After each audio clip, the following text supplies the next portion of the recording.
A ver... revisemos cómo le fue al video de The Old House. Este video supera las 300 vistas, tal vez la analicemos junto a su polémico final. Rayos, honestamente es la primera vez que me funciona esto. Bueno... ¿hablemos de Star vs. las fuerzas del mal? ¡Ay! Star vs. las fuerzas del mal. La serie que marcó a muchos en su época, y me incluyo. Si hasta era de esos que esperaban como loco el próximo episodio, e incluso los veía solo en inglés, porque tardaban 84 años en sacar traducciones. Y que antes de la llegada del trío monstruoso, era considerada la segunda mejor serie de Disney en esa época. Para muchos, una serie de aventuras mágicas y comedia, y para otra gran parte... su primera telenovela. Estrenada en el lejano año del 2015, bajo su creadora Daron Nepsy, con 4 temporadas y 77 episodios en total, la serie consolidó una buena base de fans desde su estreno. No dejaban de fluir fanarts y teorías sobre los episodios. Todo marchaba de maravilla. Hasta que el 19 de mayo del 2019, con la salida del último capítulo, no solo todo el amor que se le tenía a la serie se volvió desprecio, y todo su fandom desapareció de golpe, sino que quedó clasificada para muchos como el peor final de una serie animada. Pero aquí la pregunta... ¿realmente fue tan malo el final de Star vs. las fuerzas del mal y solo servía por el Starco? O si les dijera que Star vs. las fuerzas del mal trataba sobre la adolescencia, la discriminación y el racismo, ¿me creerían?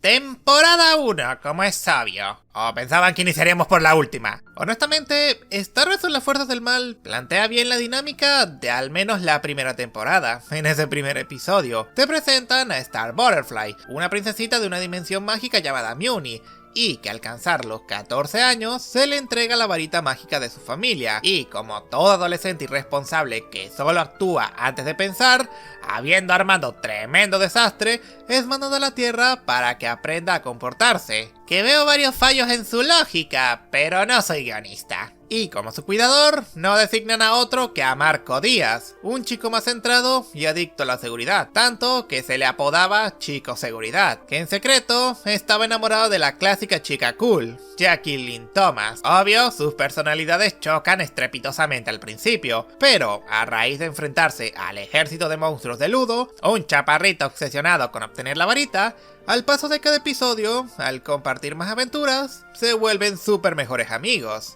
Y como supondrán por la sinopsis, Star estaba mayormente enfocada en la comedia y situaciones surrealistas, a seguir una trama seria escondida en comedia. Fórmula mayormente repetitiva en la inmensa mayoría de episodios, donde o Star provoca un desastre al usar su magia para su beneficio o conveniencia, o directamente hacen el clásico malentendido al confundir términos o significados terrestres. Capítulos que se hacen un tantito aburridos al repetir tantas veces la fórmula, pero cuando teníamos capítulos que mostraban más sobre los personajes o sembraban la semillita para futuras tramas, el fandom explotaba. Ejemplos como el episodio de la Mew Verdad, planteando más secretos sobre el libro de hechizos, la presentación de Glossaric o lo que sería la futura forma mágica de Star, donde congelan el tiempo, y Marco por primera vez ve la cobardía que lo caracterizaría incluso más adelante, porque al estar años estudiando con Jackie,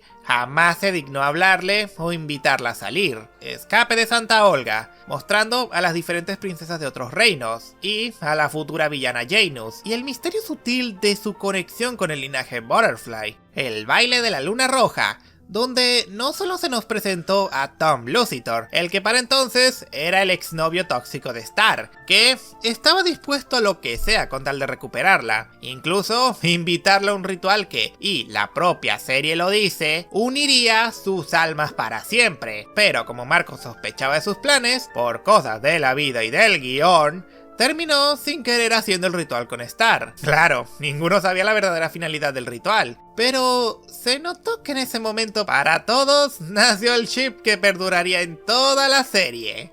El Starco, donde algunos lo odian y otros lo aman. Yo soy más del segundo grupo. Y por último, pero no por ello menos importante, los capítulos desde la presentación del villano insignia de la serie, Toffee. Desde su presentación se muestra como todo lo opuesto planteado por la serie hasta ahora. Era controlador, manipulador, siempre actuaba sereno ante las situaciones. Y cualquier plan que tuviese, incluso si le salía mal entre comillas, sabía darle la vuelta a la tortilla. No solo eran las ocasiones donde Ludo estuvo más cerca de conseguir la varita, también se mostraba más sobre la historia de Muni, donde, en resumidas cuentas, fue el clásico colonialismo, donde los humanos dejaron a los monstruos sin tierras o derechos, por el simple hecho de ser monstruos, aun cuando, como veremos más adelante, ellos ya llevaban siglos allí. Un motor de cambio para el cambio de actitud de Star hacia estos seres, sobre todo Zapotoro, o la cerecita de esa temporada, donde Toffee no solo se apoderó del ejército de Ludo, en un solo episodio capturó a Marco y puso a Star contra la espada y la pared, donde la sorpresa era que no quería la varita como cualquiera pensaría, sino que quería destruirla. Y aun cuando todo salió bien al final para los héroes, porque Star pudo recuperar su varita, se notaba a leguas que todo seguía siendo parte del plan de Toffee. Si debo decirlo, la primera temporada no es mi temporada favorita ni mucho menos. Y como dije, es bastante repetitiva con su fórmula. Pero tiene capítulos que muestran el potencial escondido en la serie. Yo diría que es un 50-50. Si te atrapa la comedia o tienes la suficiente paciencia para llegar a los capítulos anteriormente mencionados, es muy probable de que te enganches a la serie. Pero no culparía a cualquiera por dropear la serie por dichos capítulos repetitivos. Uy, pero la segunda temporada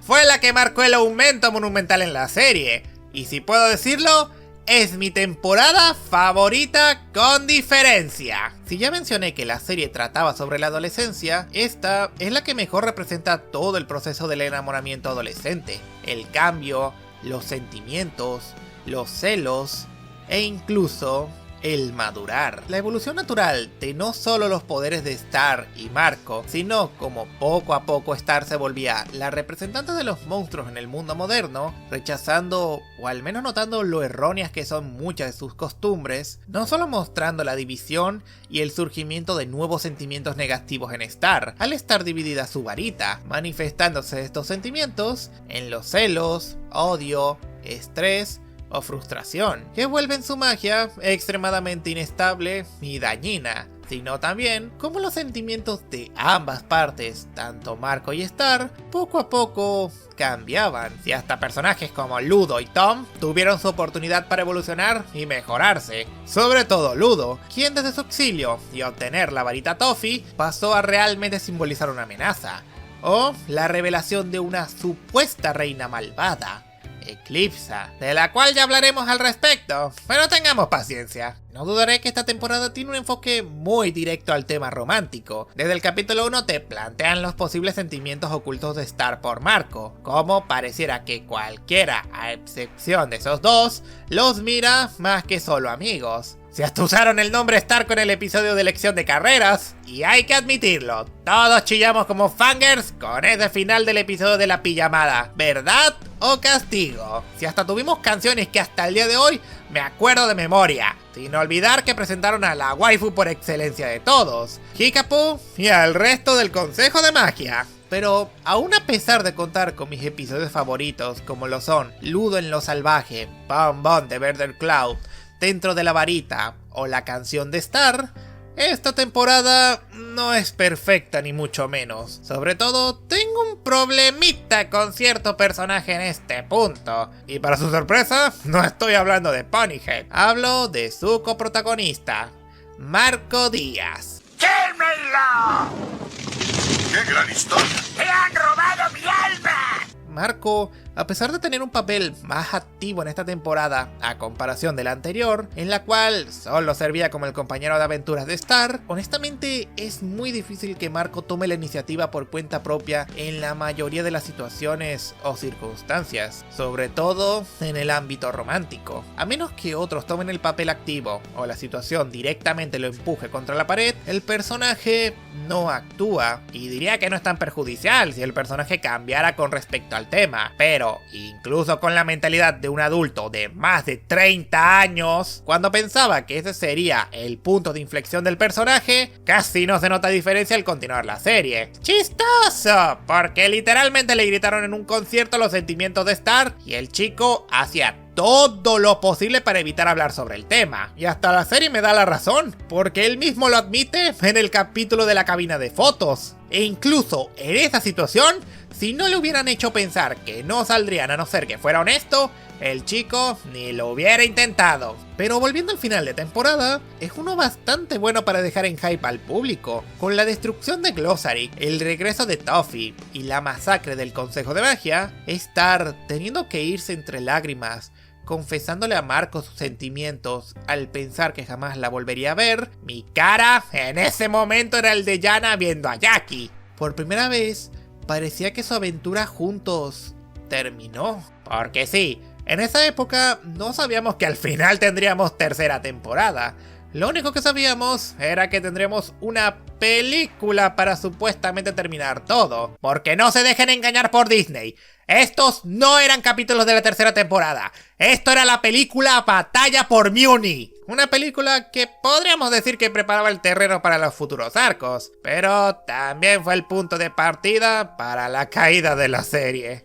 No solo partamos que la película toma mucho tiempo para arrancar con los temas interesantes para el espectador. Así que saltémonos toda esa morralla para entrar en los platillos fuertes, como por ejemplo el pasado de Moon, y enterarnos que a su madre la asesinó Toffee, y con tal de tener el poder para destruir a un ser inmortal, hizo un pacto mágico con Eclipsa, la supuesta reina malvada, con la condición de liberarla el día que Toffee muriera. Y es interesante cómo Moon y Star no eran muy diferentes en su adolescencia, pero con la pérdida de su madre a manos de un monstruo y teniendo que tomar el control de un reino a tan corta edad, no es de extrañar que tomara una posición de desprecio a los monstruos, cosa que después pensábamos que cambiaría al conocer a Sapotoro y ver con sus propios ojos que ellos también son seres con sentimientos y familia.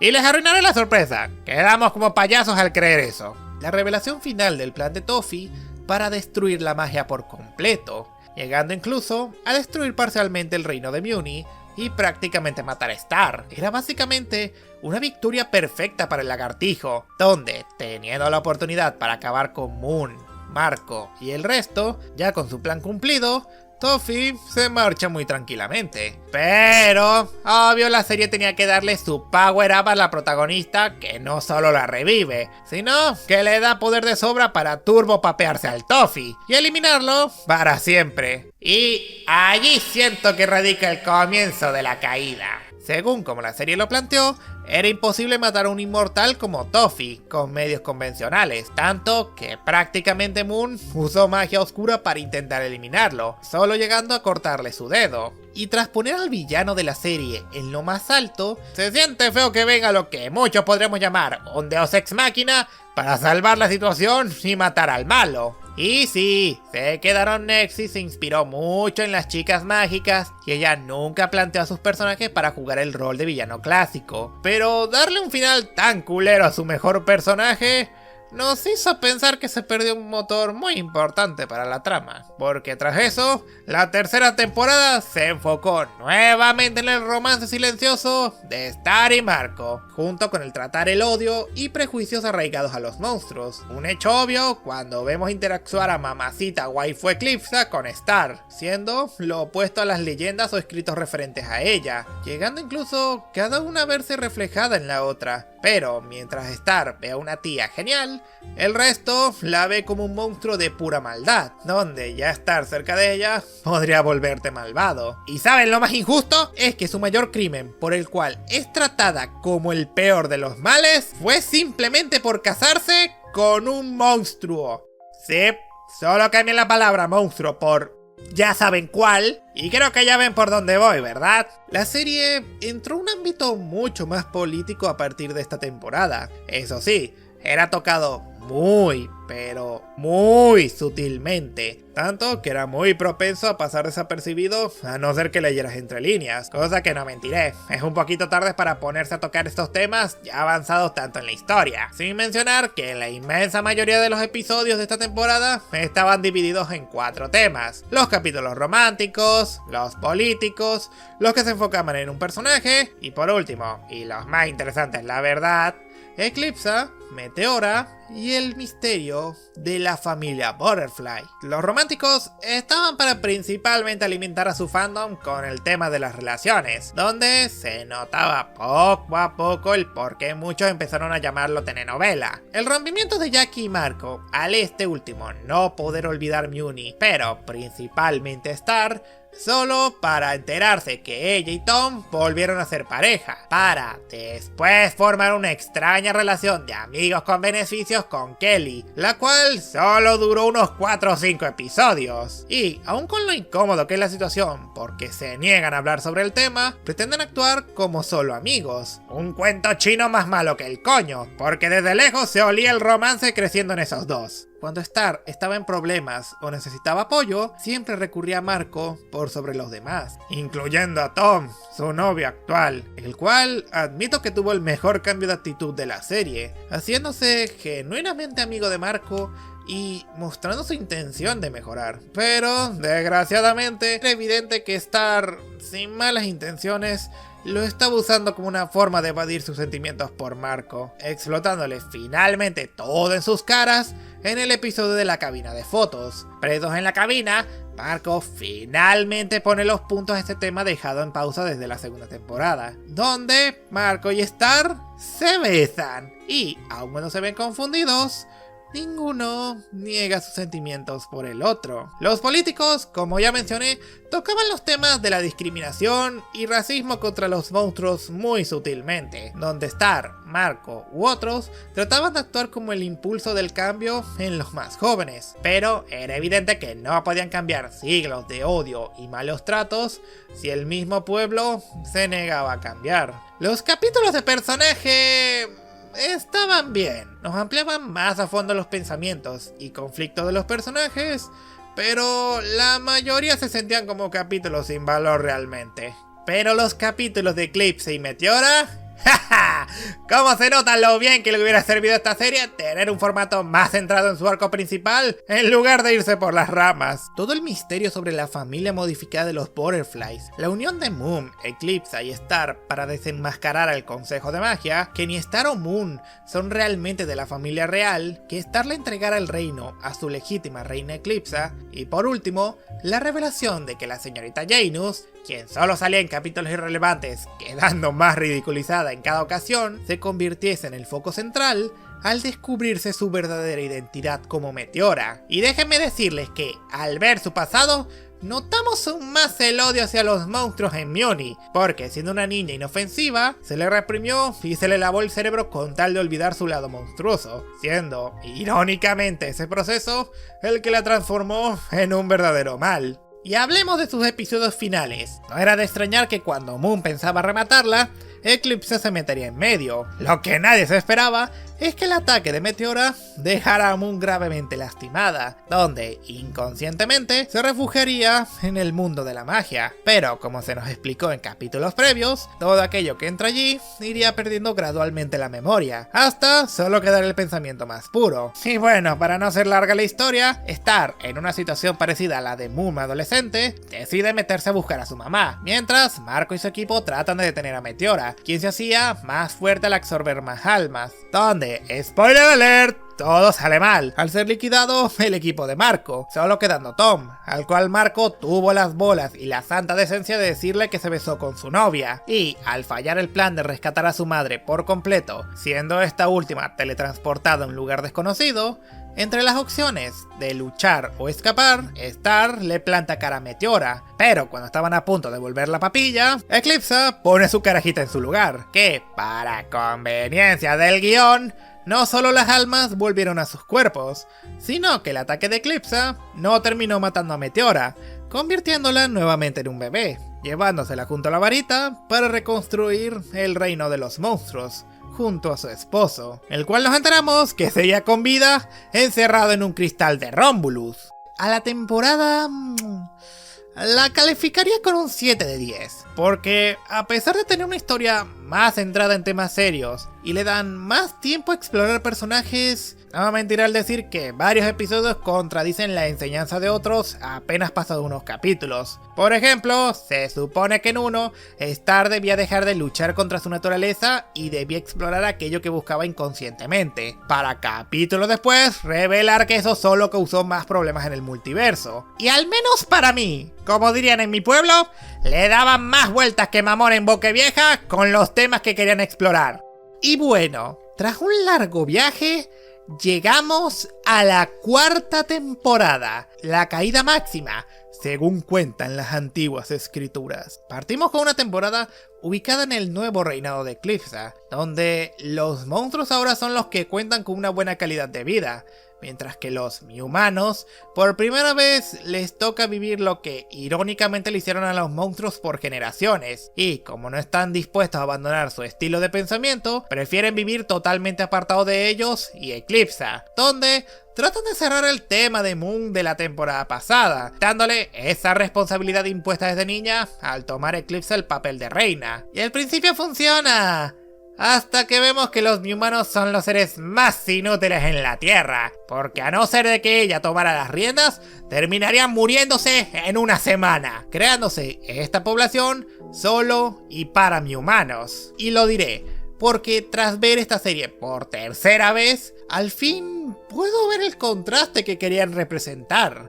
Moon y Eclipsa son dos caras de la misma moneda. Mientras Moon solo se enfoca en los humanos y dejaba sin nada a los monstruos, Eclipsa prefiere enfocarse en los monstruos antes que en estos habitantes malagradecidos que ni una oportunidad le dan, no importando si tiene buenas intenciones o no. Pero no por ello digo que Eclipsa era una reina perfecta, si literalmente toda la temporada estuvo más enfocada en traer a su esposo de vuelta antes que en gobernar.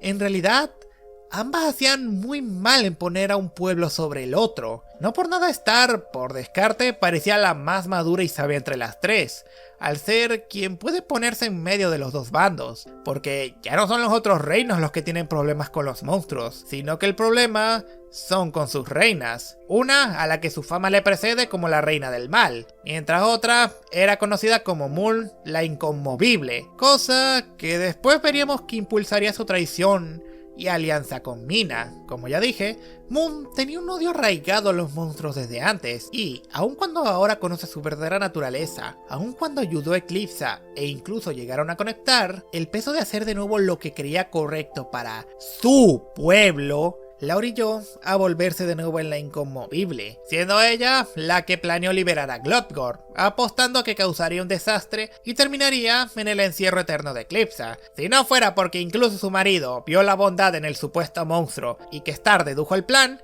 con un pueblo empezando a aceptar el cambio, no le quedó otra opción que Moon buscaba que todo permaneciera igual. Una muy buena trama, la verdad, pero como dije, estaba tan diluida con agua que el mensaje se perdía fácilmente y el público se enfocaba en el resto de tramas que al menos tenían un enfoque más directo. No muy bonito, la verdad. La revelación del origen de los Butterflies se sintió seco y sin sabor, acompañado con un toquecito de humillación a Toffee. Porque si ese fue el origen de su plan, ¡qué babosada! El romance, si antes le daban vueltas, ahora pareció un Beyblade. No solo por el tema de la foto, de la cual todo resultó en un MacGuffin. La supuesta deidad de Marco, al haber cumplido su objetivo de volverse caballero, para que obviamente Star se fuera con él a la Tierra, pero sin duda lo que a muchos nos dejó un sabor desagradable en la boca, fue el episodio para deshacer la maldición de la luna roja, el cual vendieron como la ruptura del Starco, y cito lo que dijeron en el capítulo: este ritual romperá su unión, pero a cambio les quitará sus recuerdos y sentimientos producidos por dicho evento. Hay por lo menos dos grandes mentiras en ese título. Para resultar que al final no les quitó nada, y solo fingían que funcionó. Ven el punto, ¿verdad? La serie se pasó por los bajos sus propias reglas, y al final nunca tuvo que dar una explicación plausible al por qué no funcionó. Y sin eso, solo parece un argumento artificial de telenovela para crear expectativa y tensión sobre el futuro de la pareja. No muy sutil el engaño cuando todos piensan que Mariposa es hija de Marco y Star. Al menos gracias a Dios, los personajes pudieron terminar bien sus relaciones pasadas. Marco y Jackie reconociendo que la pasaron bien juntos, pero que lastimosamente sus corazones no estaban alineados. Y, a diferencia de la primera despedida, ahora Marco puede sonreír al haber hecho las paces. Y Tom, quien fue el que más aprendió de las experiencias pasadas, notando obviamente que su relación ya estaba cogiendo de un pie, pero al enterarse sobre el beso y finalmente poner sus sentimientos en orden, hace lo más maduro y rompe con Star deseándole lo mejor. Eso sonaba como un buen final de episodio, ¿verdad? Pues, ¿cómo les digo que eso solo era el comienzo de los últimos 5 episodios? 5 episodios que se sienten como si se les estuviera corriendo el reloj. Porque en menos de 5 episodios, esto es lo que pasa. Rompen Star y Tom, descubren que los portales no funcionan, llegan al pozo de la magia gracias a Yana, Star y Marco se confiesan sus sentimientos de manera inconsciente, son llevados a un Muni en medio del caos contra el ejército de Mina, tienen una pelea contra uno de los soldados de Mina, Star y Marco finalmente se hacen pareja, la traición de Moon, la traición de Mina, hacen el plan de destruir la magia, como de nuevo irónicamente pensó Toffee en el pasado, la reconciliación de Moon y Eclipsa, la destrucción de la magia y Glossary, quedar juntos Marco y Star en el pozo casi destruido de la magia, y por último, la unión sin explicación de sus mundos. Literalmente les conté como 14 elementos primordiales en menos de 5 episodios. Este final se siente aceleradísimo. No existe el tiempo para analizar de manera orgánica la sucesión de eventos. No por nada muchos remarcan el hecho de que rompieron con Star y a los 2 días se le declaró y empató con Marco. O la traición de Moon, la que, como dije previamente, es más comprensible si analizas capítulos pasados con más detenimiento.